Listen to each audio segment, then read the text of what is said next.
মধ্যপ্রাচ্যে সামরিক উত্তেজনার আগুন যখন দিন দিন আরো দাউ দাউ করে জ্বলছে, ঠিক তখনই বিস্ফোরক এক বক্তব্য দিয়ে আলোচনার কেন্দ্রবিন্দুতে উঠে এলেন উত্তর কোরিয়ার সর্বোচ্চ নেতা কিম জং উন।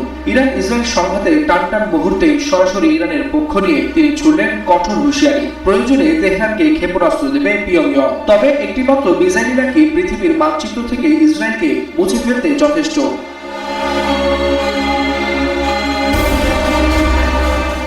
গত শনিবার ইরানে ইসরায়েল যুক্তরাষ্ট্রের হামলার পর 3 দিন চুপ ছিলেন কিম। এই নীরবতা ঘিরে সামাজিক যোগাযোগ মাধ্যমে শুরু হয় নানা জল্পনা, এমনকি রসিকতা করে অনেকে প্রশ্ন তুলেন, মিসাইল নাকি তবে এবার মাঠের বাইরে।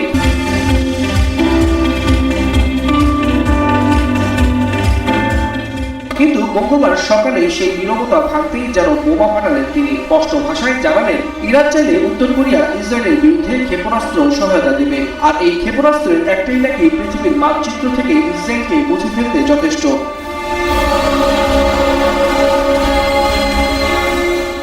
এই বক্তব্য মুহূর্তেই ছড়িয়ে পড়ে বিশ্ব মিডিয়ায়। একদিকে সমর্থকদের উচ্ছ্বাস, অন্যদিকে সমালোচকদের তীব্র প্রতিক্রিয়া। ফলে সামাজিক মাধ্যমে ঝড় তুলছেন নেটিজেনরা। কেউ বলছে এটা কূটনৈতিক চাপ বাড়ানোর কৌশল, আবার কেউ মজা করে লিখছেন বাবা কিম আবার খেলায় ফিরছে।